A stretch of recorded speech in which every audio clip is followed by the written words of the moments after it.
Jadi dimulai dari akhir tahun lalu kita sudah memutuskan untuk menutup atau menstop produksi yang tidak produktif atau yang bermargin kecil. Bukan hanya di hulu saja, tetapi di prosesnya dari hulu ke hilir pun itu produksi-produksi yang marginnya kecil atau yang kurang begitu menguntungkan, itu kita stop, Pak. Jadi kita fokus ke core business ya kita yang memang founder kita Bapak Diki Gunawan dulu memang lakukan, itu ada berfokus di barang jadinya, baik itu di GTman kita ataupun di ekspornya. Jadi kita sekarang memfokuskan diri kita ke arah sana, yang mana marginnya itu jauh lebih bagus dibanding margin yang di hulunya itu, Pak.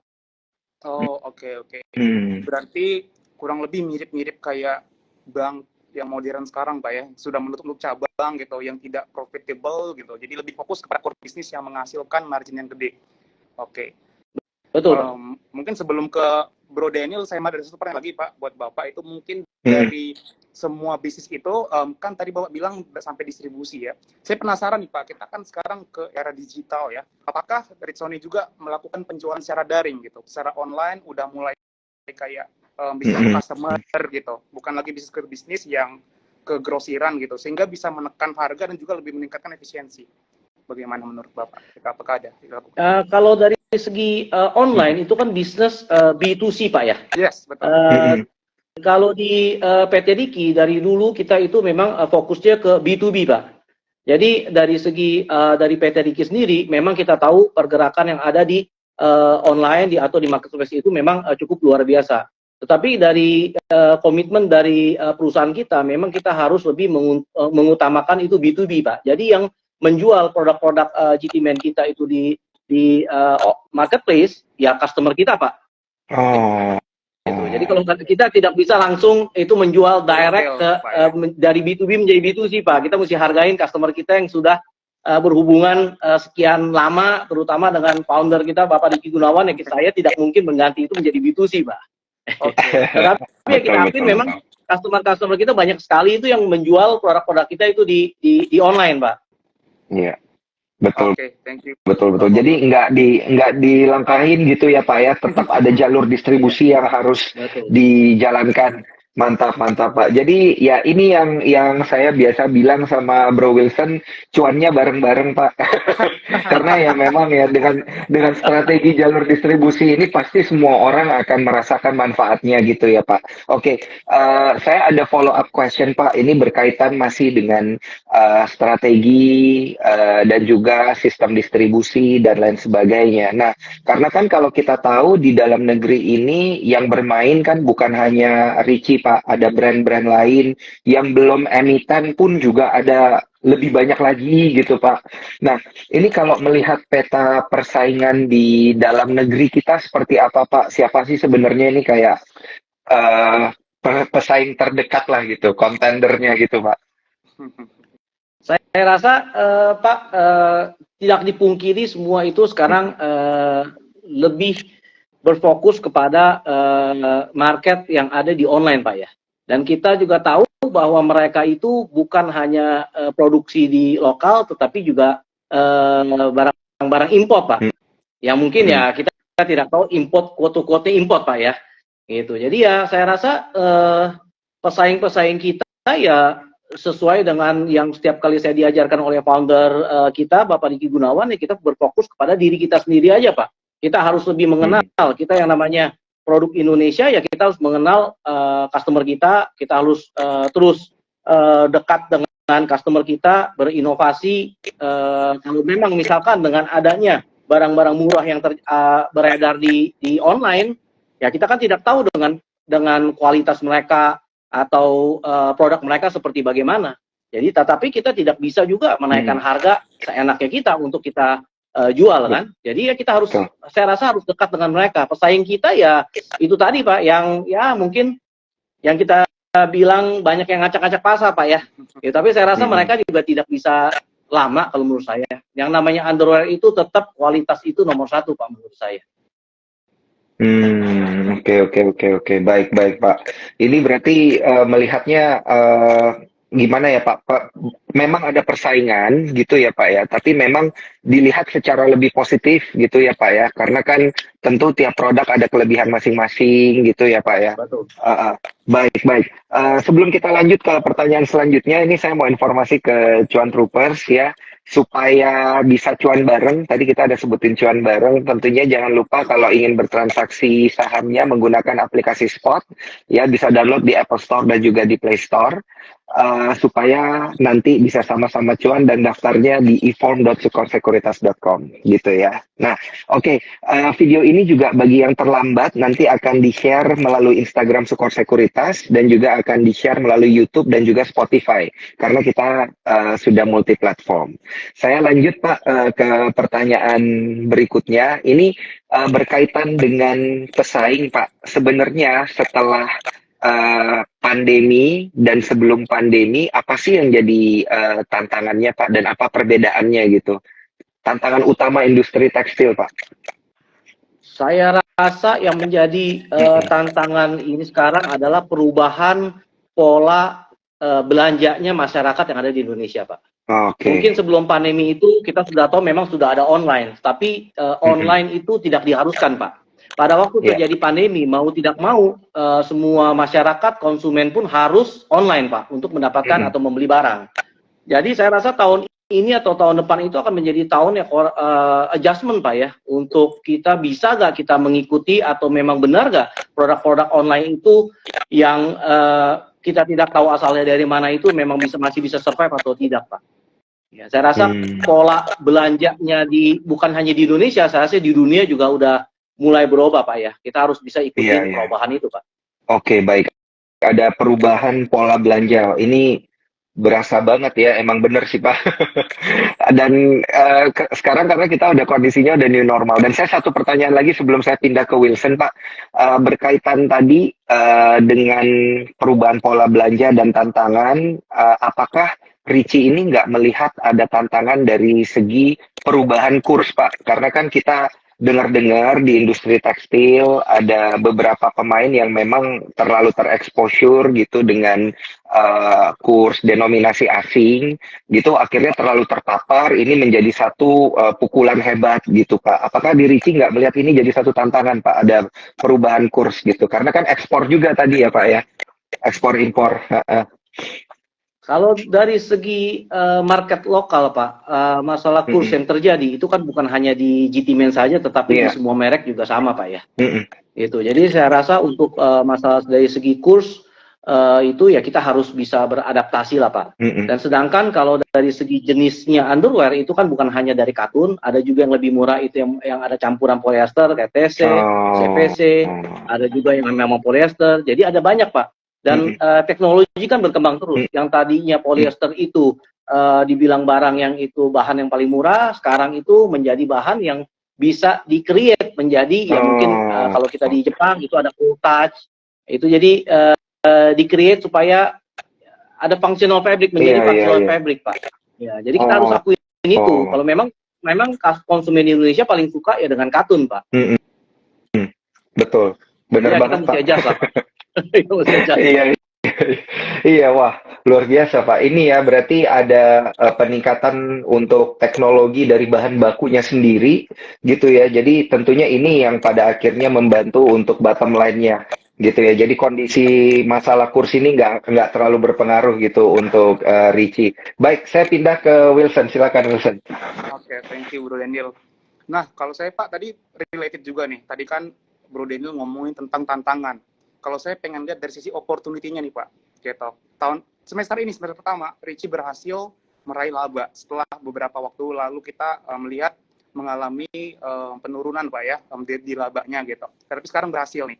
Saya pengen tanya ke Bapak, gimana cara mempertahankan kinerja ini Pak, bahkan meningkatkannya lagi, gitu. Agar ya pasti investor di sini, terutama cuan troopers, semakin yakin nih, saya yakin dengan Ricci gitu. Karena apa? Karena manajemennya bagus, gitu, performanya udah semakin baik, dan strategi kedepannya mungkin juga bisa Bapak jelasin, gitu Pak.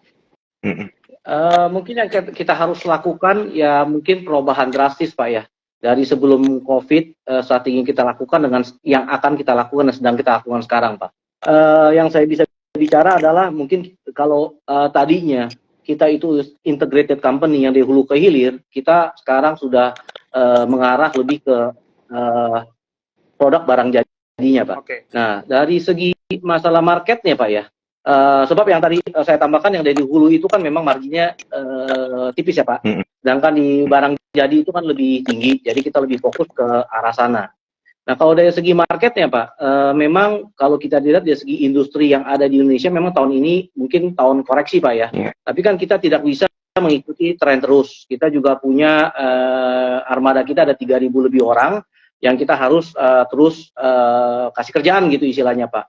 Jadi selain dari segi market domestik, ya kita terus berusaha untuk bisa meningkatkan ekspornya kita, Pak. Ini salah satu mungkin yang kita pakai ini brand Mizuno, Pak ya.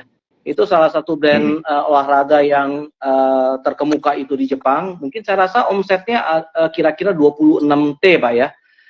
Kita sudah kerjasama dengan mereka, memproduksi barang mereka udah lebih dari 12 atau 15 tahun, Pak. Jadi ya kita berinovasi dari segi ekspornya. Yang tadi kita hanya kerja polo shirt, sekarang kita kerja mungkin lebih ke arah produksi yang pabriknya woven. Atau kita tambah kategori, Pak, untuk meningkatkan kita punya sales. Gitu. Ini hanya salah satu contoh aja, Pak Mizuno. Kita juga belakangan ini kita juga dapat merek baru dari merek Yonex. Kita juga ada Puma. Jadi dari segi ya kita lebih memfokuskan diri kita ke core bisnisnya kita yang namanya barang jadi, Pak, untuk meningkatkan kita punya gross profit, Pak ya. Tapi ya terus terang kita tidak terlalu fokus lagi ke peningkatan dari segi kita punya revenue, Pak. Itu jadi lebih ke arah kita punya ya recovery dulu lah, Pak ya, sebab kita udah 3 tahun kita sudah suffer, kita recovery, kita fokus ke produk-produk yang bisa lebih menguntungkan untuk kita supaya utilisasi pabrik garment kita itu bisa dipakai mungkin 100%, Pak. Oke. Teman-teman Cuan Troopers ya udah dengar ya teman-teman bahwa memang fokus dari Richie ini sendiri adalah lebih kepada memaksimalkan nih resource yang ada teman-teman, dan juga untuk lebih lagi meningkatkan margin ya, Pak ya. Tadi fokus ke barang jadi, tetap ekspor juga difokusin tadi ke big brand di Jepang ada, terus juga beberapa nama besar ya teman-teman kayak Yonex gitu juga merupakan klien dari Richie seperti itu, Pak ya. Nah, terus ini Pak, berarti kalau gitu rencana ekspansi enggak ada, Pak ya, atau mungkin ditunda dulu ya sampai benar-benar mencapai tingkat yang dianggap perusahaan itu sudah maksimal gitu, atau gimana menurut Bapak Paulus? Untuk investasi besar-besaran kita tidak lakukan, Pak. Cuman kita akan menambahkan line dari garment kita, yang mana memang permintaan dari Jepang itu ada peningkatan, Pak. Jadi kita hanya mungkin membeli mesin-mesin garment aja yang nilainya tidak signifikan. Kita akan lebih merampingkan, Pak. Sebab di hulunya kita kan kita sudah tidak akan fokus ke sana lagi, Pak. Jadi lebih kita akan ke garment yang mana investasinya itu tidak akan signifikan, Pak. Oke. Oke. Baik. Ini gantian ke saya dulu ya, Bro Wilson ya. Belum selesai nih, Bro. Nggak apa-apa, silakan, Bro. Oh, belum selesai. Gantian dulu. Soalnya saya juga ini salut dengan kondisi laporan keuangannya Richie sendiri, Pak.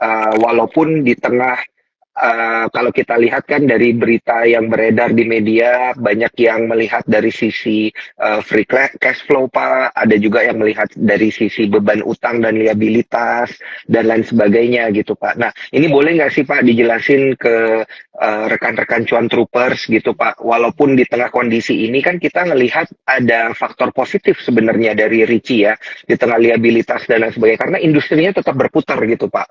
Nah, silakan, Pak, saya minta pencerahannya nih, Pak. Ini berkaitan dengan isu liabilitas dan juga free cash flow yang sudah beredar, Pak. Silakan.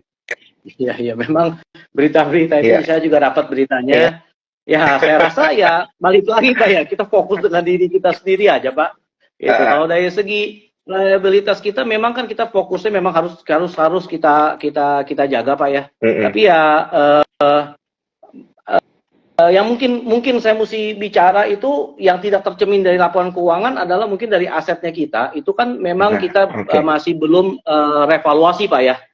Jadi dari segi angka mungkin kelihatannya terlalu signifikan gitu ya. Sebenarnya ya tidak mungkin kita punya bank kita akan meminjamkan di luar aturan yang sudah ada Iya. gitu loh. Jadi kalau dari segi setelah direvaluasi itu dilihat daripada book value, saya rasa tidak seperti itu, Pak. Dan saya rasa yang tadi mungkin orang berbicara bahwa industri tekstil ada jelek, industri tekstil jelek, semua berbicara seperti itu. Nah, saya rasa yang tadi saya jelaskan, tidak semua industri tekstil itu jelek, Pak. Tergantung, Pak ya. Banyak yang lebih bagus dibanding Ricci juga, Pak. Itu. Ya, saya rasa enggak semua sunset industri, Pak. Saya rasa tergantung daripada segmentasinya di arah mana juga, daripada manajemennya seperti bagaimana, saya rasa.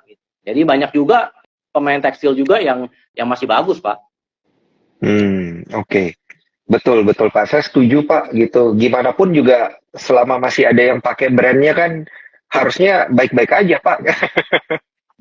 Gitu ya. Ini mungkin memang ada beberapa hal yang perlu dicermati juga oleh cuan troopers gitu ya. Ketika membaca berita pun juga kita harus tetap melakukan analisa kita sendiri gitu ya. Analisa fundamental, analisa teknikalnya juga tetap harus dilakukan supaya ketika bertransaksi nanti di pasar saham sendiri juga keputusannya itu benar dari hasil riset sendiri. Nah, ini ngomong-ngomong tentang riset dan juga bagaimana kita lihat dari sisi fundamental dan teknikal, saya kembalikan lagi ke Bro Wilson ini untuk pertanyaan selanjutnya. Oke, thank you Bro Daniel. Nah, tadi Pak, ini ada pertanyaan dari saya mengenai ini Pak ya, tadi untuk persaingan kuat, sengit gitu. Tadi Pak bilang banyak saingan yang nggak juga sunset industri, kenapa? Karena banyak mereka yang bertahan gitu, bahkan mereka profitable gitu. Nah, ini saya pengen tanya, gimana nih strategi dari Bapak, terutama sebagai CEO ya, agar Ricci ini, terutama brand GT Man, Ritsoni, itu menjadi tetap brand pilihan masyarakat gitu. Apakah menurunkan harga, apakah meningkatkan kualitas, harga dinaikin, atau segmentasinya diubah, atau kayak gimana Pak? Gitu, karena yang saya tahu, produk Ricci ini sangat mudah ditemukan. Kita ke minimarket pun yang terkenal di Indonesia ada semua gitu. Jadi sangat mudah dicapai gitu, dan juga target marketnya adalah orang-orang perkotaan yang dimana mereka sekarang lebih suka pergi ke minimarket ya Pak ya, dibandingkan ke grosir-grosir besar seperti itu. Mungkin gimana Pak biar masyarakat ini tetap milihnya GP Man gitu, memilihnya Ritsoni dan produk dari Ricci seperti itu.